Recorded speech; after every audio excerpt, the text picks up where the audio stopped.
Buenos días, hermanos, ¿cómo están? Bien. Me encantó una de las alabanzas que dirigió nuestro hermano Ramiro.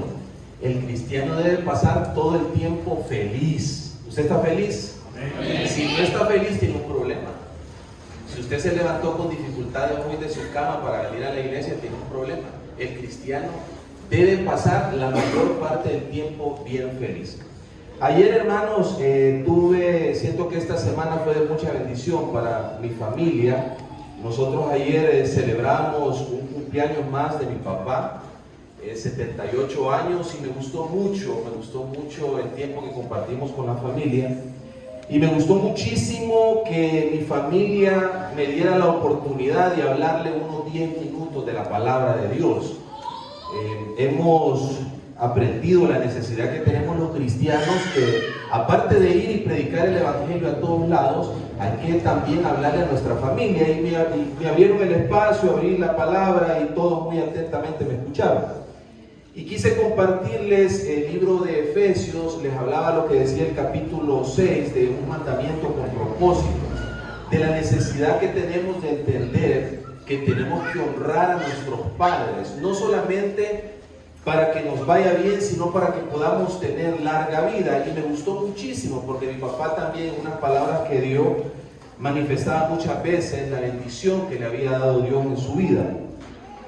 Y yo pienso, hermanos, que esto que acabo de decirles no solamente son los niños o los jóvenes los que honran a su padre a través de la obediencia, sino que nosotros también hoy venimos aquí a la iglesia de Cristo de San Miguel a honrar a nuestro Padre, a venir acá, a agradecerle, a alabarle, glorificarle, estudiar su palabra. Y es parte de esa honra que nosotros debemos de darle a un Dios Salvador que envió a su Hijo a morir en una cruz por usted y por mí. Entonces nosotros honramos a nuestro Padre y es necesario que nosotros aprendamos que tenemos que hacer a través de la excelencia.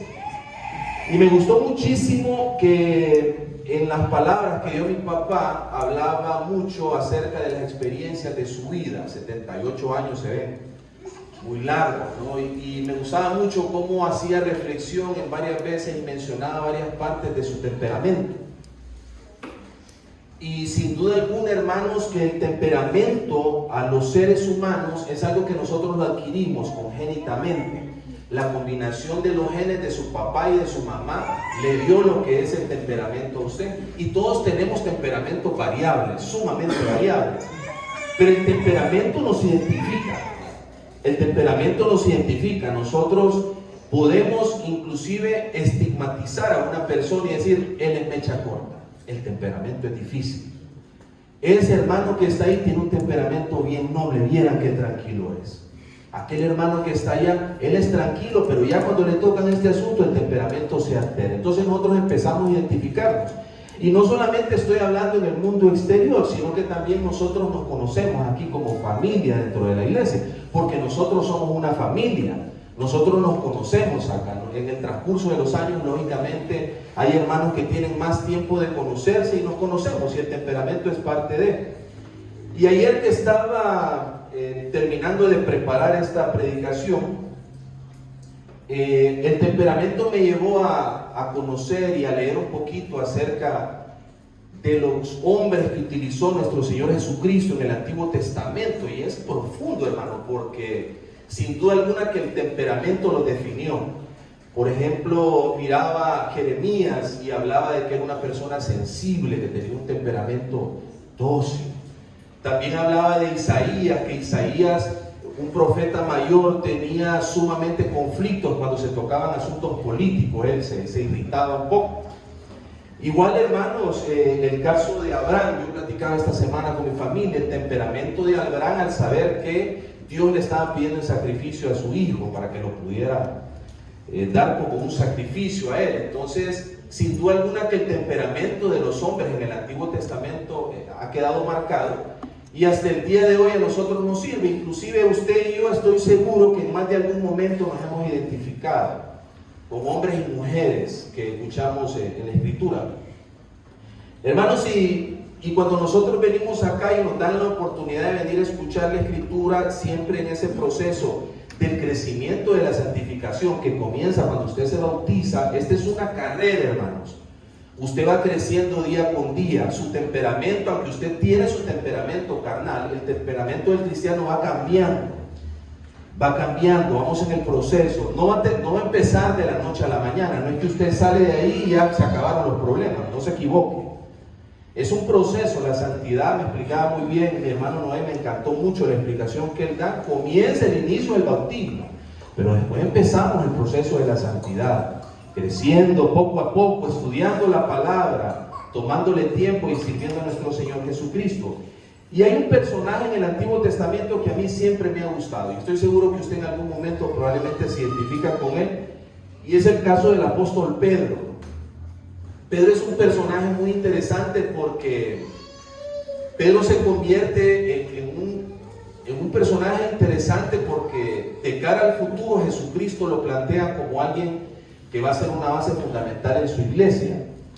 Y Pedro es el primer apóstol seleccionado por nuestro Señor Jesucristo. La Escritura menciona que Jesucristo va caminando por el mar de Galilea y ve a Simón Pedro y a su hermano Andrés y les lanza el llamado, así como ustedes tienen el llamado hoy, y les dice: yo quiero que ustedes sean pescadores de hombres.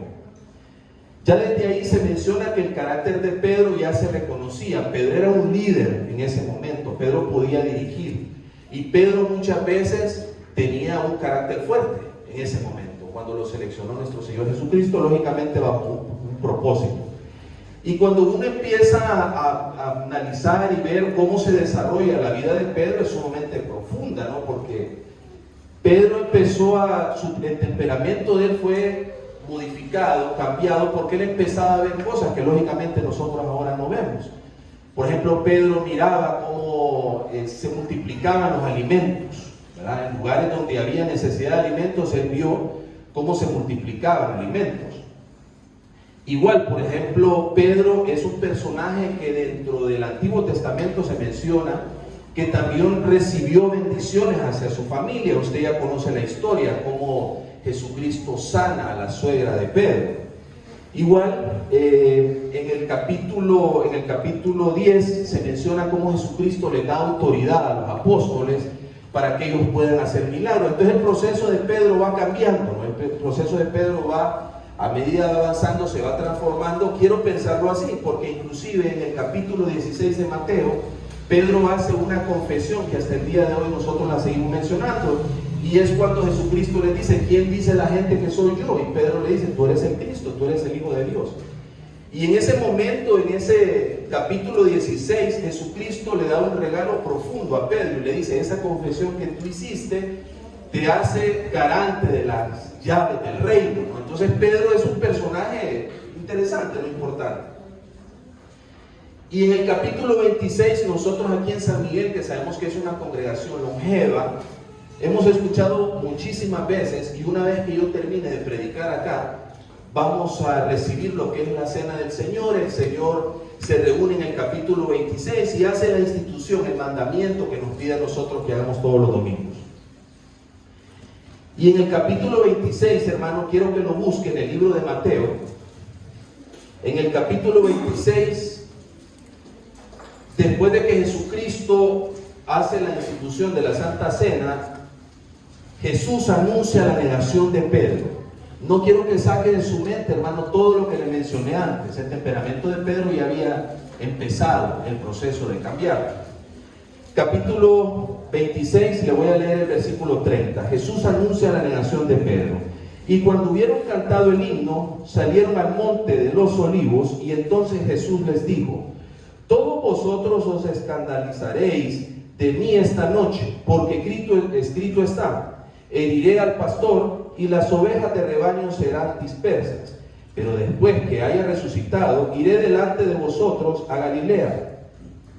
Respondiendo Pedro le dijo: aunque todos se escandalicen de ti, yo nunca me escandalizaré. Jesús le dijo: de cierto te digo que esta noche, antes que el gallo cante, me negarás 3 veces. Y Pedro le dijo: aunque sea necesario morir contigo, no te negaré. Y todos los discípulos dijeron lo mismo. Aparentemente las convicciones pues estaban claras en Pedro en ese momento.